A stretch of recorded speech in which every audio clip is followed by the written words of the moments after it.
Good afternoon. We're at Ephesians 4, looking at Ephesians 4, 9 to 11. So Ephesians 4, 9 to 11 has in view further details of two events which Paul wrote about in Ephesians 4, 7 to 8, which he referred to figuratively in Psalm 68, 18 as follows. When he, in the sense in Ephesians 4, 8 to 9, as Jesus Christ ascended on high, evidently in the sense of Jesus Christ, the Son of God incarnate, having ascended from where he had descended from, in other words, from within the lower parts of the earth, in other words, from the paradise compartment of Hades, having experienced death on the cross, burial, and resurrection, into a glorified body, and consequent descent into the lower parts of the earth, to take captive in the sense of taking custody of the saints, the believers, the Old Testament saints who were held captive in the paradise compartment in Hades, who were saved on credit, the promise of God, before Jesus Christ had made an atoning sacrifice for the sins of all mankind in the first century. Romans 3:23 to 26. There's some details on that. So the Old Testament saints were held captive in the sense of in protective custody in the paradise compartment of Hades in the center of the earth, awaiting our Lord's atonement for them so that he could then lead them captive. In the sense, all the saints such as Abraham to a heavenly destination, far above all the heavens as promised. Reference Ephesians 4:10. And Christ ascended to the heavens so that he might rule creation from heaven, that he might fill all things. For in Ephesians 4, 7 to 8, Paul wrote, But to each one of us grace was given according to the measure of Christ's gift. In the next verse, Therefore, Scripture says, when he ascended on high, he led captive a host of captives, and he gave gifts to men. Psalm 68:18. Now this, he ascended. What does it mean that he also first descended into the lower parts of the earth? He who descended is also the one who ascended far above all the heavens, that he might fill all things. And he gave some as apostles, and some as prophets, and some as evangelists, and some as pastors and teachers. And so, verses 9 through 10 of Ephesians chapter 4 are actually parenthetical to the main issue, the context of the giving of spiritual gifts to men, to believers in this age, as it is stipulated in Ephesians 4:11. Now we can move on. Ephesians 4:11 to 13. Commentary on Ephesians 4:11 to 13. The purpose of the spiritual gifts of apostles, prophets, evangelists, pastors, and teachers was so that the body of Christ could attain to the unity of the faith and of the knowledge of the Son of God, to a mature man, to the measure of the stature which belongs to the fullness of Christ, that we should no longer be children, tossed to and fro and carried about with every wind of doctrine, by the trickery of men, in the cunning craftiness of deceitful plotting, but speaking the truth in love, we are to grow up in all aspects into him who is the head, even Christ, from whom the whole body, being fitted and held together by what every joint supplies, according to the proper working of each individual part, causes the growth of the body for the building up of itself in love. And it is by his grace and sovereignty that God will himself bring about this spiritual progress in the body of Christ, despite the flawed nature of each and every member, through the Spirit's working through the inner man within each believer. So the focus here is then on 11 through 13.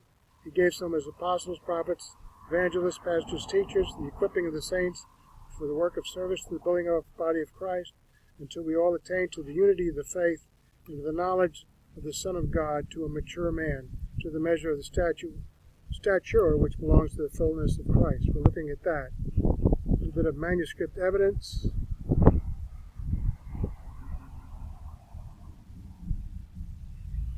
14, 15, and 16. You can look that over. evidently not that important, no big changes in meaning.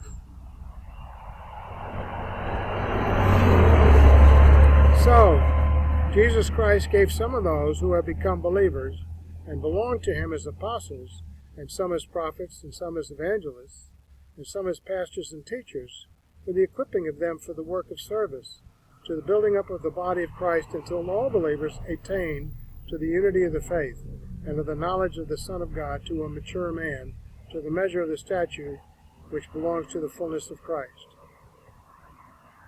We look at 14 through 16. Look at that we should no longer be children tossed to and fro and carried about with every wind of doctrine by the trickery of men and the cunning craftiness of deceitful plotting, but speaking, literally holding to or being truthful in the truth in love, we are to grow up, literally let us grow up, in all aspects into him who is the head, even Christ, from whom the whole body, being fitted and held together, literally through every joint of the supply by what every joint supplies, according to literally the working in measure, proper working of each individual part causes the growth of the body for the building up of itself in love. So author and apostle Paul wrote in Ephesians 4:11-13 to continue this passage that the purpose of the spiritual gifts of apostles, prophets, evangelists, pastors, and teachers was so that the body of Christ could attain to the unity of the faith and of the knowledge of the Son of God, to a mature man, to the measure of the stature which belongs to the fullness of Christ. And further in 4:14-16 that we should no longer be children, tossed to and fro and carried about with every wind of doctrine, by the trickery of men.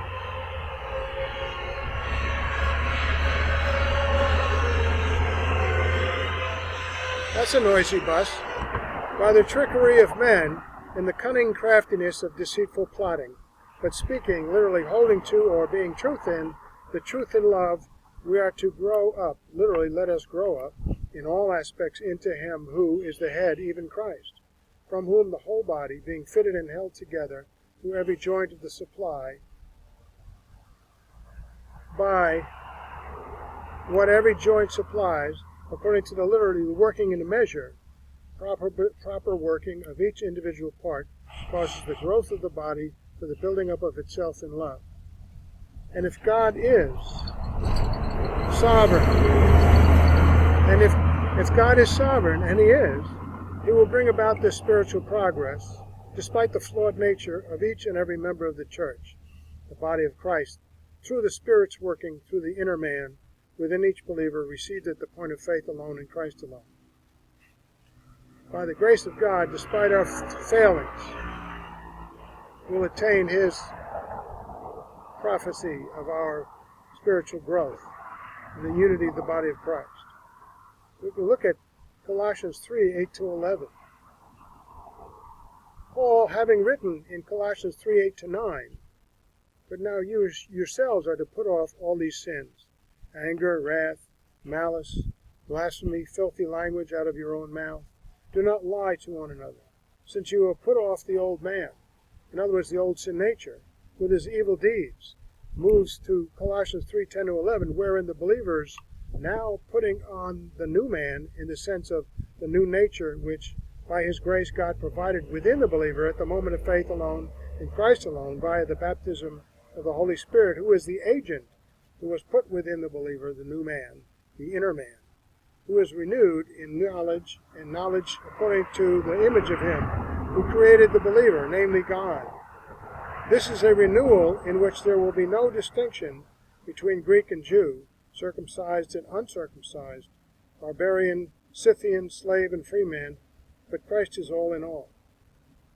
Sad to say, I don't see that in this church age, but underneath it all, I trust in God will accomplish all of this and more. So Paul, having written in Colossians 3:8-9, but now you yourselves are to put off all these sins, anger, wrath, malice, blasphemy, filthy language out of your own mouth. Do not lie to one another, since you have put off the old man, the old sin nature, with his deeds. Evil, sin is implied here because it is described by Paul in Romans 6:6 as the body of sin. Take a look at this in detail. Moves to the believer's putting on the new man in the sense of the new nature, which, by his grace, God provided within the believer at the moment of faith alone in Christ alone via the baptism of the Holy Spirit, who is the agent who has put within the believer the new man. Note that the putting off of the old sin nature was done by God to the believer at the point of faith alone in Christ alone as well, in the sense that the sin nature no longer has absolute control over the individual. However, the believer can and may still resubmit himself to that control moment to moment. So the new nature, the inner man, is characterized as having the righteousness of God, which was provided within the believer through the work of the indwelling Holy Spirit, which is also characterized as constantly being renewed in knowledge according to the image of Jesus Christ, who created him, referring to the new man within the believer. Note that the agent who is doing the renewing of the new man cannot be the believer himself, because he still possesses the sin nature, which the believer may and often does activate. So we have 1 John 1:8-10, where it says that the believer who claims to not have sinned is a liar, and has no sin is a liar, and makes God out to be a liar. So the believer does not have the perfectly righteous nature of God in order to be qualified to do that renewing according to the image of Jesus Christ. Finally, in Colossians 3:11, author Paul writes, "A renewal in which there is no distinction between Greek and Jew, circumcised and uncircumcised, barbarian, Scythian, slave, and free man, but Christ is all in all." It is interesting to note that despite the discord amongst believers in their mortal lives, we will all be renewed to the extent that there will be no distinction between Greek and Jew, circumcised and uncircumcised, barbarian, Scythian, slave, and free man, but Christ is all in all. We'll all have the unity and be in Christ without any discord. So all believers will act in godly harmony at that time with one another, and in unity of purpose as part of the body of Christ, each one doing his part. We can compare 2 Corinthians 4:16-18. We are not to lose heart. Though the outer man, temporal body, is decaying, yet our inner man is being renewed by God day by day, producing for us an incomparable eternal weight of glory. By the grace of God, we look at other Christians, but what will we be in eternity? Completely different and godly. Thus we are to look not at the things which are seen by one another, which are temporal and fleeting, but at the things which are not seen and eternal.